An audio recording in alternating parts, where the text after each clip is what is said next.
Technology एक part है life का। लाइफ ही टेक्नोलॉजी नहीं है। मतलब अगर आपने एक लेटेस्ट फ़ोन नहीं खरीदा ना, आप कुछ नहीं मिस कर रहे हो। पर मुझे लगता था कि मैं मिस कर रहा हूँ और बहुत सारे लोगों को अभी भी लगता है कि वो मिस कर रहे हैं। Hello, good morning guys. मैं हूँ आपका दोस्त नज़रुल। गले की स्थिति ख़राब है थोड़ी, सर्दी से जूझ रहा हूँ। आज एक बहुत ही अलग टाइप का वीडियो लेके आए हैं। इस चैनल का जो थीम भी है, वो चैनल का नाम जो है पीस विथ टेक। ये पीस विथ टेक इसलिए रखा गया है क्योंकि टेक्नोलॉजी की दुनिया जो मैंने ऑब्ज़र्व की, काफ़ी रेस्टलेस दुनिया है। रोज़ कुछ ना कुछ नया हो जाता है, रोज़ कुछ नई टेक्नोलॉजी आ जाती है, रोज़ अपग्रेड्स आ जाते हैं, ठीक है? और हम लोग 90s के किड्स हैं, तो 90s में क्या होता था ना कि डेवलपमेंट स्लो था। चीज़ें इतनी महँगी और इतनी जल्दी चेंजेबल नहीं थी। हम लोगों को साइकिल खरीदना रहता था, तो वो भी एक डिमांड रहता था पेरेंट्स से, और वो ग्रीटिंग्स कार्ड का ज़माना था। न्यू ईयर में हम लोग कर देते थे, काफ़ी लिमिटेड रहता था। नए ग्रीटिंग्स कार्ड्स कुछ लोगों को लास्ट ईयर वाले काट करके फिर पेपर में चिपका के रेनोवेट करके देना, मतलब जो ज़्यादा करीबी या दोस्त हों उनको देना है, और जो बहुत दूर हों, बहुत रेयर फ्रेंड्स हों या फैमिली मेंबर्स हों, उनके लिए नए ग्रीटिंग्स कार्ड खरीदते थे या कहीं और कहीं देना रहता था। इस तरह से चीज़ें होती थी, सॉरी। लेकिन अभी क्या है ना दोस्तों कि चीज़ें बहुत बदल गई हैं। बहुत फास्ट डेवलपमेंट है, बहुत ही पेस है, और जो टेक्नोलॉजी भी हमारे पास आ गया है, लाइक मोबाइल फ़ोन्स, वो इतना जल्दी-जल्दी चेंज हो रहा है और इतना कॉस्टली हो गया है कि पेरेंट्स के लिए तो खरीद करके देना, मतलब जो भी कहिए उन पे एक एक्स्ट्रा बर्डन है। और अगर कोई खुद से भी खरीद रहे हैं, अगर वो बहुत वेल ऑफ नहीं है, और इंडिया में देखिए वेल ऑफ बहुत कम लोग ही हैं। भारत में वेल ऑफ बहुत कम लोग हैं जो पैसे को एकदम, जिनके लिए मैटर नहीं करता है। बाकी बहुत सारे लोग हैं जिनके पास पैसा अगर है भी तो बड़ी मेहनत का पैसा है, बड़ा सेव किया हुआ पैसा है। तो इस केस में जो हमारे घरों में जैसे उस समय डिजिटल गैजेट्स आते थे, टेलीविज़न आता था, तो वो काफ़ी दिनों तक रहता था। मेरे घर में तो 15 साल से ऊपर एक टीवी रह गया। अभी भी वो चल ही रहा है। उस समय एलजी का गोल्डन आई टेक्नोलॉजी आया हुआ था और बूफर साउंड होता था। तो इस तरह से क्या था ना कि बहुत सारी चीज़ें उस समय स्लो थी। 15,000 में टीवी आ जाता था और फिर उसको लोग 10 साल चलाते भी थे, 20 साल चलाते थे, सॉरी। तो इस तरह से चीज़ें रहती भी थी।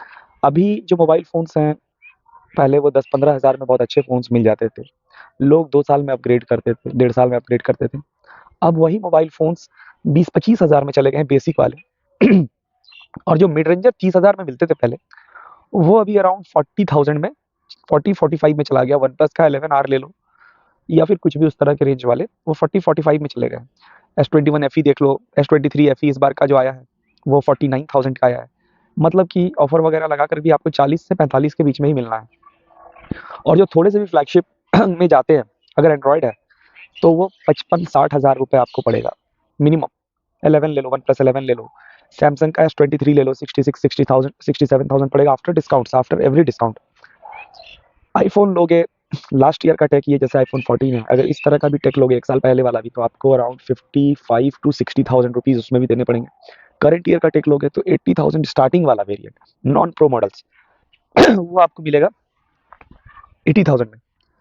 तो आप देख रहे हो, और वो 80,000 वाला फिर नेक्स्ट ईयर 50-55 में आ ही जाता है सेल में। तो दोस्तों करंट ईयर में लेना तो बहुत ज़्यादा मतलब दिक्कत हो जाएगा, अगर वो 30,000 आपके लिए मैटर करते हैं तो। अब रह गई बात कि एक साल बाद भी अगर आप लेते हो, तो क्या उसका वैल्यू ऊपर जाना है? कभी नहीं ऊपर जाना है। उसका वैल्यू अगर आप 50 में भी लिए हो तो वो 40-35, अगर आप उसको रीसेल करने जाओ 55,000 का फ़ोन को भी, तो वो 40-42 हज़ार आपको 1-2 महीने के अंदर ही मिलेगा। तो ये चीज़ है दोस्तों। अभी मेरे चैनल का मेन थीम ये है कि हम लोग वैल्यू फॉर मनी टेक के बारे में ही इसमें बात ज़्यादा करने की कोशिश करेंगे। चाहे वो यूज्ड स्मार्टफ़ोन्स हों, यूज्ड स्मार्टफ़ोन्स में भी हमें किस तरह के यूज्ड स्मार्टफ़ोन्स लेने चाहिए। यूज्ड स्मार्टफ़ोन का मार्केट इंडिया में सबसे ज़्यादा ग्रो कर रहा है ऑल ओवर द वर्ल्ड। 20% से ग्रो किया है ये। एक तो हो गया यूज्ड टेक्नोलॉजी वाली बात। अगर आपको नया फ़ोन भी लेना है, तो 1 साल पुराने वाले कौन से फ़ोन्स आप ले सकते हो, क्योंकि आजकल जो अपडेट साइकिल है फ़ोन्स में, वो सभी ने अच्छा कर दिया है। एंड्रॉयड में भी कर दिया है, आईफ़ोन में भी कर दिया है। तो उस हिसाब से देखो, तो आपको आईफ़ोन्स में 5 से 6 साल तक आपको अपडेट, 5 साल तो मिनिमम उनका है ही है, और 6 ईयर भी सिक्योरिटी पैच आ जाते हैं। एंड्रॉयड में भी 5 साल तक सैमसंग ने आपके प्रॉब्लम को सॉल्व कर दिया है। वन प्लस में भी 4 साल तक सिक्योरिटी पैचेस आते ही आते हैं, 3 साल तक मेजर अपडेट्स आते हैं। तो 3 से 4 साल तक का आपका सॉर्टेड है। तो 3 से 4 साल में अगर आप 1 साल पुराना वाला टेक भी लेते हो तो 2 साल सिक्योरिटी अपडेट, 1 साल 2 साल मेजर अपडेट्स एक्स्ट्रा और 1 साल सिक्योरिटी अपडेट एंड्रॉयड में। और आईफ़ोन में तो कम से कम 3 से 4 साल आपको स्टिल मिलने हैं, जब आप लेते हो। तो उस हिसाब से देखें तो अगर वैल्यू फॉर मनी टेक के बारे में जाएँ तो यही सब फ़ोन्स आपको फ़ायदा पहुँचाने वाले हैं, क्योंकि आपके 20-30 हज़ार रुपए बच जाने और उतना डेप्रिसिएशन जनरली टेक में होता नहीं है। मतलब उतना ज़्यादा एडवांसमेंट आया नहीं है 1 साल के अंदर। आईफ़ोन 13 ले लो, 14 के एकदम सारी चीज़ें लगभग-लगभग क्लोज़ मिलेंगी, लेकिन हाँ, दोनों क्लोज़ नहीं है, दोनों सेम नहीं है। वो 10,000 भी आपको ज़्यादा नहीं लग रहा है, इसमें मुश्किल से आपको 6-7 हज़ार का डिफ़रेंस रह रहा है, ठीक है? तो वो जो 6-7 हज़ार, 8 हज़ार आपको ज़्यादा इसमें देने पड़ रहा है ना, वो इसमें है वो चीज़ें। तो उसके बारे में बात करेंगे। मतलब कंपनी भी उतनी बेवकूफ़ नहीं है कि प्राइस को डिफरेंट रखा है। चीज़ें हैं, भले आपको देखने में सेम लग रही हैं, बहुत सारी बेसिक चीज़ें हैं जिनमें डिफरेंस है, चाहे वो रैम हो गया हो, जीपीयू में डिफरेंस हो, ब्लूटूथ वर्जन डिफरेंस हो, मॉडेम में डिफरेंस है, और ये सब चीज़ें जो है ना, ये सब चीज़ें आपके एक्सपीरियंस को इन्हांस करती हैं, और लॉन्ग टर्म में रैम बहुत मैटर करेगा, जीपीयू परफॉर्मेंस मैटर करेगा, ठीक है? ये सब चीज़ें ऐसी हैं, 1 साल का अपडेट आएगा एक्स्ट्रा, 1 साल तक फ़ोन सपोर्टेड रहेगा, और ये सारी चीज़ें जो है ना, उसकी वैल्यू को बहुत इंटैक्ट रखती हैं। तो वो 8,000 रुपए वर्थ हैं देने। अगर आप इसका अपग्रेडेड वर्जन लोगे तो आपको 18,000 रुपए ज़्यादा देने पड़ेंगे, या 20,000 रुपए। 14 से अगर आप 15 में जाते हो तो ये सब चीज़ें जो ओवरऑल निकल करके आई हैं, इसी का सॉल्यूशन दे देना ही कहीं न कहीं, मतलब इसका थीम है इस चैनल का, कि पीस विथ टेक। टेक्नोलॉजी के साथ एक रश नहीं, एक पीस हो आपकी लाइफ में। Technology should enhance your life, technology should add something in your life. आपकी ज़िंदगी में कुछ वो जोड़े, कुछ आसान करे ज़िंदगी को, आपको सुकून पहुँचाए, आप बेफ़िक्र रहो इस भागदौड़ वाली ज़िंदगी में भी, न कि टेक्नोलॉजी के पीछे ही परेशान हो। टेक्नोलॉजी है आसान करने के लिए, टेक्नोलॉजी के लिए ही मुश्किल रास्ते में चलोगे, लोन ले लोगे, ईएमआई भरते रहोगे, तो इस तरह की बहुत सारी चीज़ें हैं। अब रह गई बात आईफ़ोन वर्सेस एंड्रॉयड, तो आईफ़ोन में पागल बनने की कोई ज़रूरत नहीं है।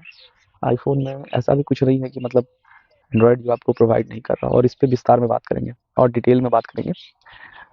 आईफ़ोन बेकार है क्या? पैसे लूट रहा है क्या? नहीं, इतने लोग पागल भी नहीं हैं जो ले रहे हैं, ठीक है? आईफ़ोन में है, चीज़ें हैं, लेकिन वो स्टेटस सिंबल वाला फैक्टर जो है ना, जो मतलब एक आपको वो एक सैटिस्फाई करता है, वो जो फैक्टर है, उसके लिए लोग पैसे दे रहे हैं, और ये उतनी सही चीज़ नहीं लगती है मुझे। मतलब मैंने भी किया, आप मतलब आपसे अलग नहीं हूँ मैं, मैंने भी किया, लेकिन अभी मैंने जो ये फ़ोन लिया है या जो भी मैं ले रहा हूँ, मैं थोड़ा-सा उस लीग से अलग हो रहा हूँ, ठीक है? वो चीज़ें उतनी मैटर नहीं करती। मैंने लिया जस्ट मतलब एक एक टेक जो 80,000 रुपए का था लास्ट ईयर। इस साल मुझे 50,000 के नीचे मिल रहा है, तो इसलिए मैंने लिया। मैं अपने आप को रोक नहीं पाया, और उन सब चीज़ों को देखने के बाद भी एक ढंग का एंड्रॉयड फ़ोन भी इसके क्लोज़ रहेगा। आप डायरेक्ट फर्स्ट हैंड ले सकते हो, बहुत ज़्यादा पागल बनने की ज़रूरत नहीं है, और भी डिटेल्स में बात करेंगे। तो यही है, तो चैनल का थीम यही है दोस्तों, कि पीसफुल लाइफ़ जीना है विथ टेक्नोलॉजी। तो thanks for watching the video. जय हिंद।